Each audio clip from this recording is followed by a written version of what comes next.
Singing lessons.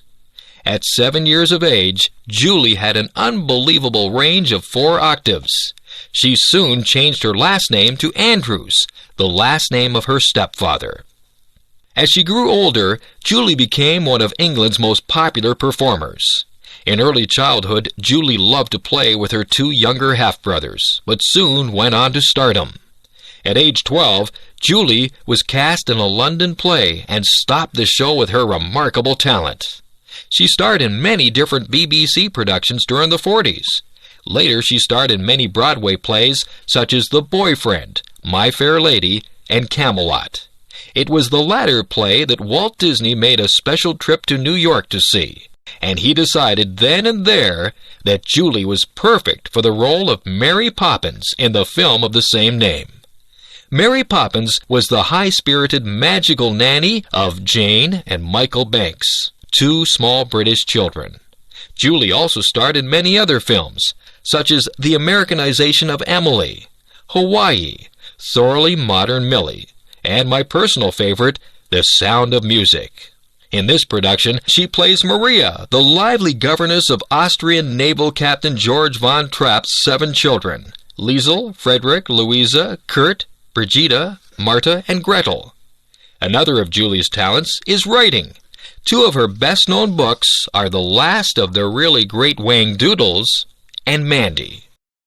Julie also has 5 children, a daughter, Emma Kate Walton, from her marriage to Tony Walton, 4 children from her second marriage to Blake Edwards, 2 of whom were from Blake's previous marriage, Jennifer and Jeffrey, and 2 who were adopted from Vietnam, Amy and Joanna. In 1998, tragedy struck Julie.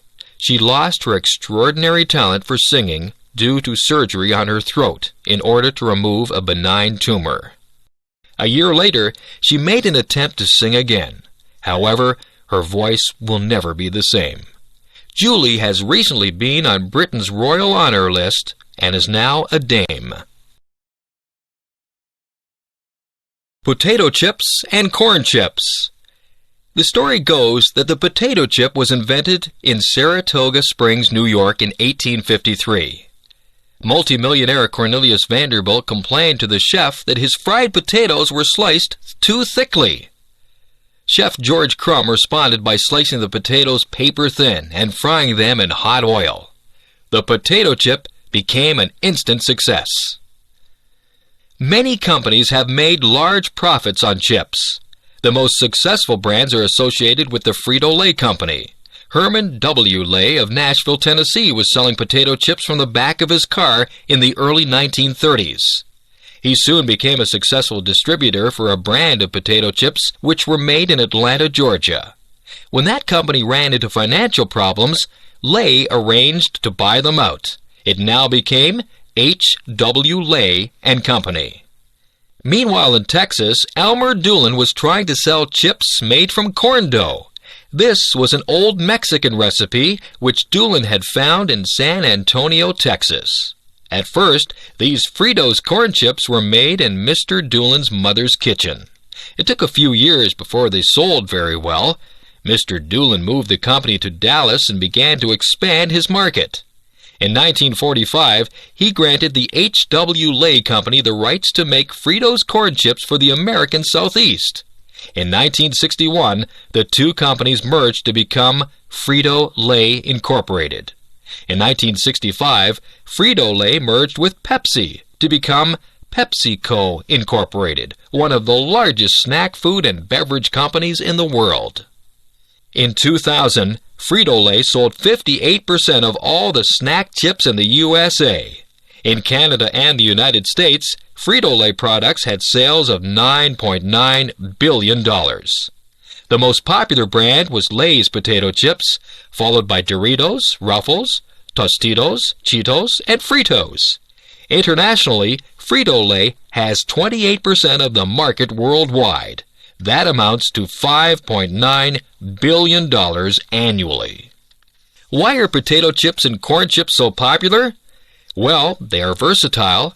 You can eat them by themselves or with a sandwich for lunch. They can replace other forms of potatoes and corn. They can also come in various flavors, For example, potato chip flavors include ketchup, salt and vinegar, barbecue, dill pickle, and cheddar. Potato chips can be thick or thin, ridged or flat, spicy or bland. Chips can be made from many things besides potatoes. There is corn dough and tortilla dough, of course. But chips can also be made from sweet potatoes, parsnips, taro root, peppers, and other vegetables. One caution about potato chips is that they are not a good source of nutrition. Parents who send their children to school with a bag of potato chips for lunch need to remember that these are just a snack. Because snack chips usually contain a lot of fat, they can also lead to weight gain. It is better not to eat snack chips too often, and not to eat them instead of healthier foods. In Canada, nearly $2 billion is spent on snack foods every year, and half of this is spent on chips. People are always looking for new flavors to try. Spicy chips are gaining in popularity. The snack chip industry just keeps on growing. The Stratford Festival. The Shakespearean Festival in Stratford, Ontario, is one of the greatest theatrical festivals in the world. This is the story of how this small town, which is far from any theatrical centers, became so important for drama. For most of its history, Stratford was the county town for the local farming region. It was also a railway center, but it was hardly known for the arts. An Irishman who opened an inn there founded Stratford in 1832. He called his roadhouse Shakespeare's Inn, after England's great dramatist. Soon, the little town became known as Stratford, after the town in England where Shakespeare was born. The local river was likewise called the Avon, after the English River. The little town grew gradually and became the local center for government and law. Stratford people seemed to enjoy the association with Shakespeare.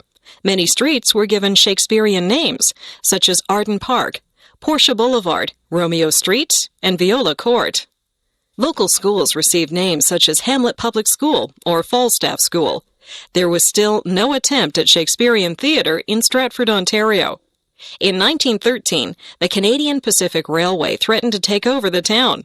They proposed a railway line running through the center of Stratford, which would have taken over much of the town's parkland. The townspeople voted down this proposal. Instead, they expanded the parkland along the Avon River. These parks were enhanced with gardens, and in 1918, a pair of swans was added. These swans were an imitation of the swans on English rivers. In 1950, it appeared that the railway would be closing some of its workshops in Stratford. The town was looking for ideas that might lead to new employment opportunities. This was when one citizen, Tom Patterson, suggested that the town sponsor a drama festival. Patterson was able to get Irish director Tyrone Guthrie to come to Stratford in 1952.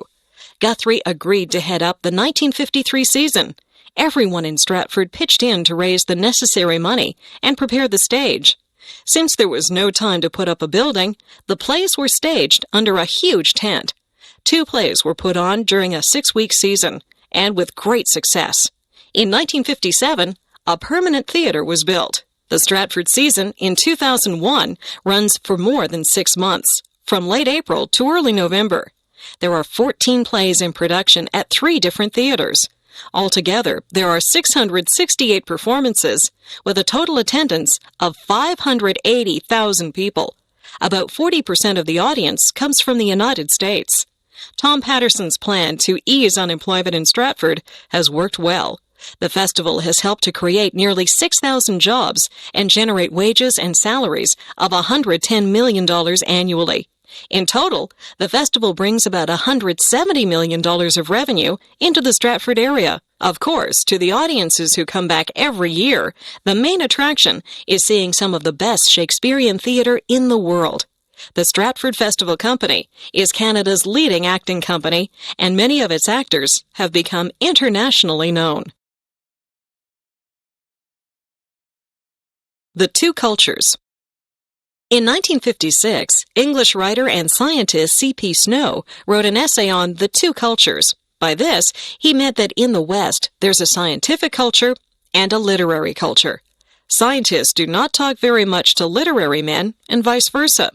Neither group seems to know or want to know very much about the other.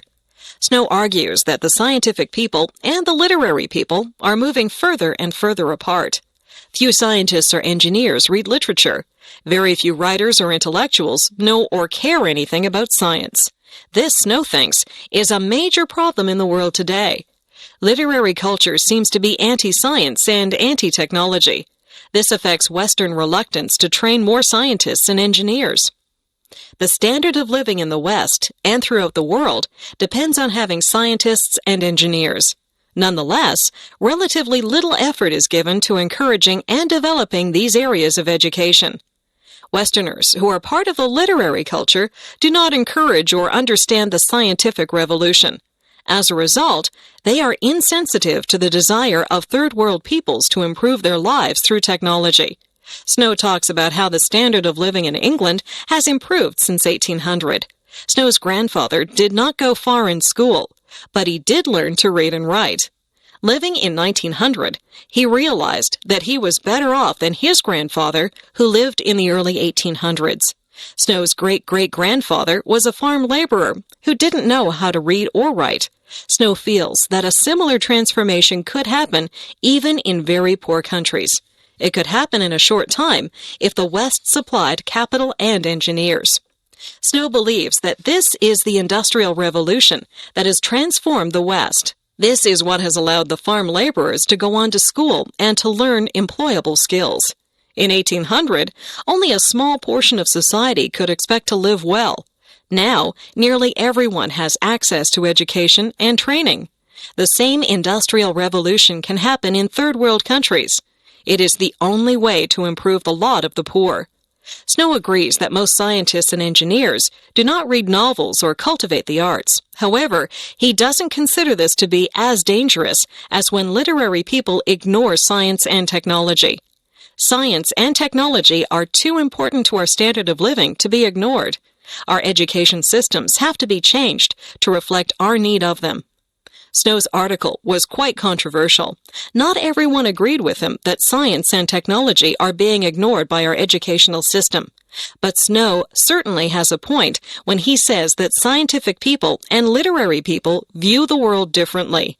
These two different mindsets often lead to conflict in the workplace. Snow may be right that it is too easy for literary-minded students to ignore science and scientifically minded students to ignore literature. The war that both sides won. Today, the 3,000-mile boundary between Canada and the United States is known as the longest undefended boundary in the world. But for 3 years in a row, 1812, 1813, and 1814, U.S. armies invaded Canada.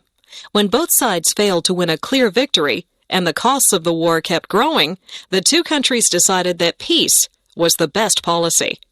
On June 18, 1812, the United States declared war on Great Britain. The United States had proclaimed their independence from Britain in 1776, 36 years earlier. There were still bad feelings between the two countries. Great Britain was not treating the United States as an equal independent country. British ships were stopping American ships from trading with Europe. British sailors went aboard American ships looking for deserters from the British Navy. If an American sailor could not prove that he was an American, he was taken to work for the British. At the same time, the population of the United States was expanding. Americans wanted to move west into lands held by various American Indian tribes. Some Americans felt that Britain was encouraging the Indians to fight them and was supplying guns to the Indians. In 1812, Canada was made up of a small number of British colonies just north of the American border. Americans felt it would be easy to take over Canada. Then Canadian land would provide homes for their growing population. Since Americans outnumbered Canadians 10-1, the U.S. government thought that no one in Canada would dare oppose them. Moreover, Britain was fighting a terrible war in Europe against Napoleon, the Emperor of France, and could not spare any troops to help defend Canada. But in 1812, Canada had one advantage over the USA: good leadership. British General Isaac Brock had served in Canada for 10 years. He knew how to inspire both his own soldiers and the ordinary people of Canada to fight for their country. He was a bold and energetic leader who moved quickly to attack American positions before they could attack him. Brock found a valuable ally in the American Indian chief Tecumseh. Tecumseh had been trying to unite the scattered groups of Indians to fight together against American expansion. He convinced the Indians that their best chance for success was to join the British and Canadians against the Americans. Although both Brock and Tecumseh were killed in battles, their example continued to inspire the defenders of Canada to fight against the American invasions. Before the end of 1814, all American forces had been driven out of Canada. By 1814, Britain had defeated the French Emperor Napoleon. Now it was the turn of the United States to be invaded. A large British force attacked the heart of the United States and burned the government buildings at Washington. Another British force attacked the USA near the mouth of the Mississippi River, but it was defeated at the Battle of New Orleans. Both sides were tired of fighting by this time, and a peace treaty was signed on December 24, 1814. This agreement restored everything to the way it had been when the war began. Although this really meant that no one had won the war, both sides claimed victory. The Americans felt that they had gained full recognition of their independence. Britain would no longer board their ships or encourage the Indians to fight them. Canadians felt that they had shown Americans that they wanted to develop their own country in their own way, separate from the United States. But the biggest result of the war was the decision by both countries never to fight each other again. North American death and burial. Most people in North America die either in hospital or at home. When someone dies, arrangements are made with a funeral home to get the body and prepare it for burial. Funeral homes are private businesses. They usually handle most or all aspects of a funeral, except for providing the burial plot. That usually has to be purchased separately. Funeral homes may operate in many kinds of buildings. Old, roomy private homes and new, modern one-level buildings are common types. When the funeral director receives the body, his staff embalms it so it will not decay quickly and will look lifelike at the funeral service. For 1 or 2 days before the burial, friends, relatives, and acquaintances are invited to visit the funeral home and pay their respects to the dead person. The deceased person is usually dressed in their best clothes and lying on their back in a coffin. A coffin is a large wooden or metal chest designed to hold the body. Members of the dead person's immediate family usually act as hosts for the funeral home visitation. They greet the mourners and talk to them about the deceased. Usually, there are happy photographs of the dead person near the coffin. Gifts of flowers also surround the coffin. Usually, the mourners are asked to sign a guest book. The funeral service may take place at a church if the deceased person wanted that. Frequently, however, the service is held at a chapel at the funeral home. Attending a funeral is considered a sign of respect, and people will often travel a long distance to attend. Usually, friends and relatives will take a day off work for the occasion. Notices are put in the newspaper for several days before, so that people will know when to come. A minister or priest usually conducts the funeral service. There will be hymns, prayers, and perhaps a sermon, like a regular church service. Sometimes the minister will speak at length about the dead person. Sometimes a member of the family does this. Opportunity is allowed for other people to talk about their memories of the dead person. At the end of the service, the coffin is wheeled out to a waiting car called a hearse, which drives the dead person to the burial place. The mourners go to their cars and follow the hearse to the cemetery. At the cemetery, a hole has already been dug to receive the coffin. Usually, there's a short ceremony at the grave.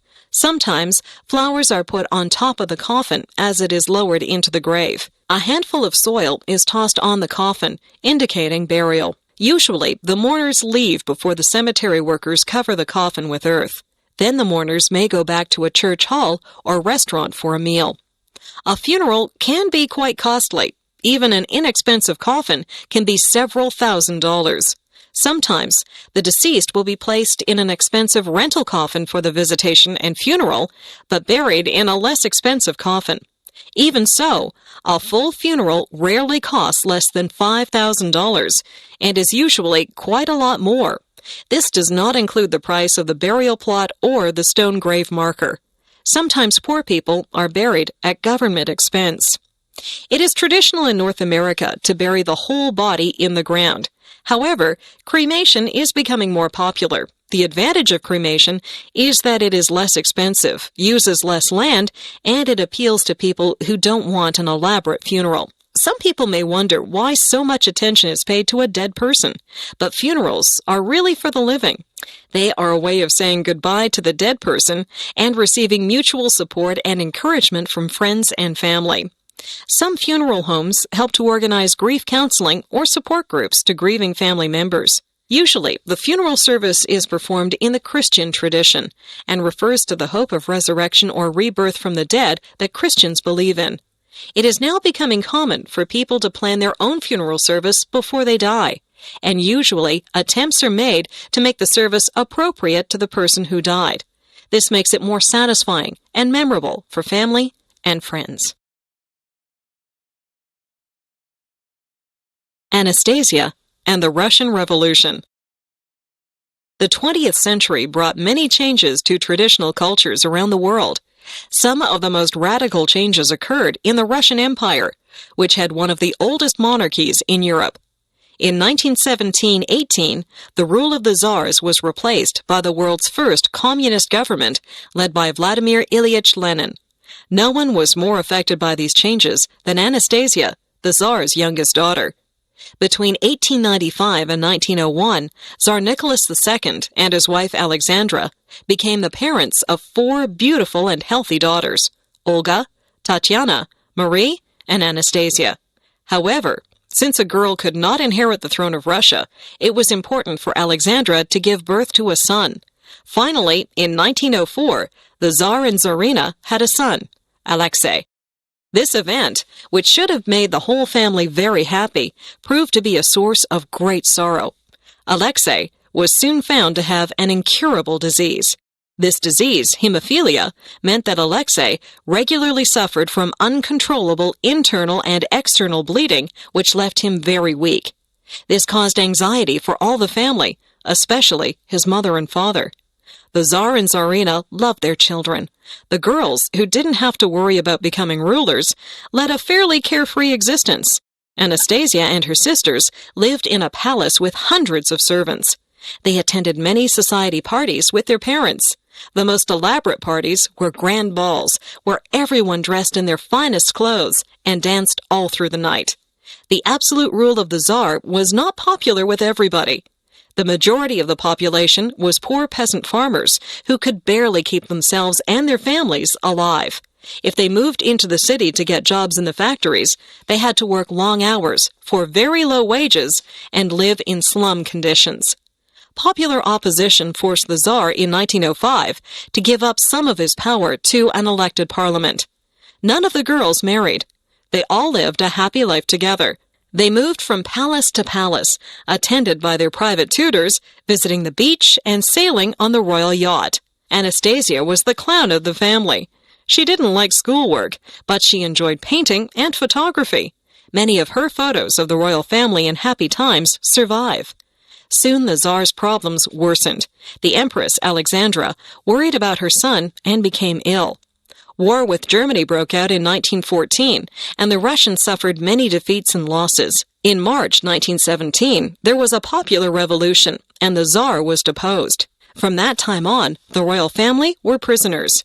At first, they were treated kindly, but in November, the Bolsheviks, or communists, gained control of the revolution. Lenin and his followers hated the Tsar. The royal family had been living in Tobolsk in Siberia. Because of fears that they might escape, they were brought back to Ekaterinburg in the Ural region. Here, after midnight on June 19, 1918, the entire royal family was shot by the Bolsheviks. To some, this news was too dreadful to be believed. The thought that the Tsar's lively and beautiful daughters had been killed was too hard to bear. Within a couple of years, a woman who went by the name of Anna Anderson appeared in Western Europe. She claimed to be Anastasia. Some believed her story, and some did not. With the fall of the Soviet Union, it was possible to investigate the murder of the royal family. It was also possible to prove that Anna Anderson was not the real Anastasia. After a long search, the bodies of Anastasia and Alexei were found. They had died with the rest of the family. A great mystery was finally solved. Australian origins. In many countries, leading families proudly trace their ancestors back to some significant group of people. In the USA, prominent families may boast that their family came over on the Mayflower in 1620.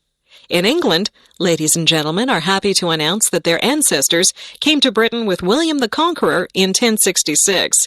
In Australia, however, many leading families are reluctant to talk about their origins. In fact, many years ago, one Australian city burned its early records so that no one would know who their ancestors were.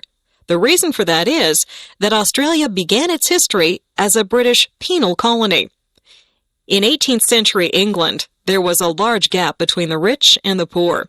To make matters worse, many farmers had been forced off their land by powerful landowners.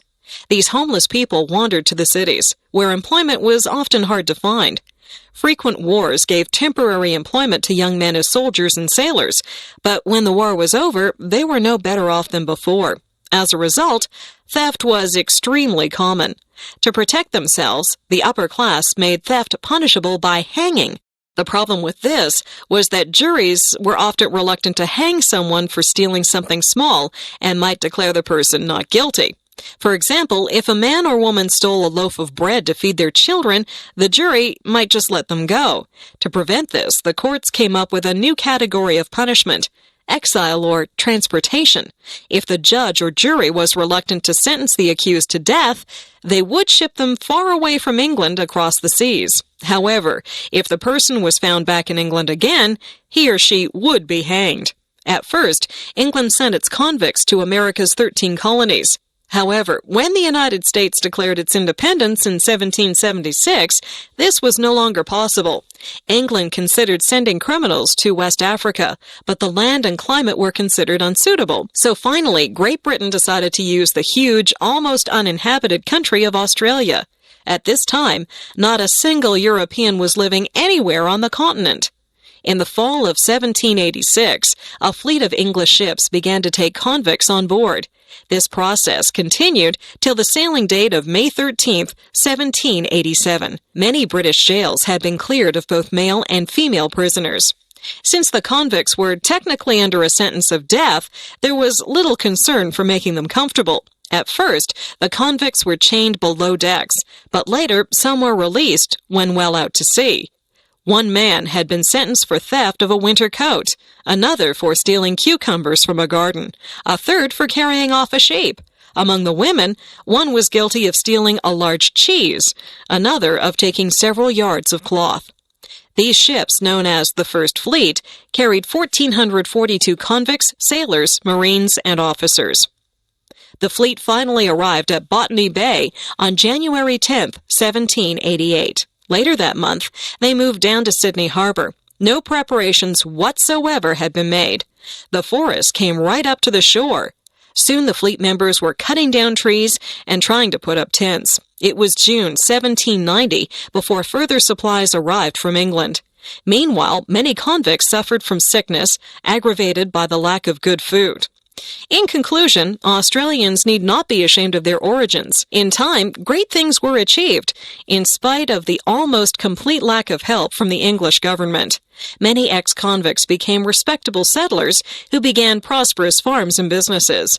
The members of the First Fleet, whether convicts or not, deserve to be honored as the founders of Australia. Video designed by English7levels.com. Casa Loma. Many people visit Europe and see the old castles left from the days of knighthood. Very few return home with plans to build their own castle. Toronto businessman Henry Pellet actually built such a castle, Casa Loma. Pellet was born in Kingston, Ontario in 1859, but the family soon moved to Toronto. His father opened Toronto's first stock brokerage firm in 1866.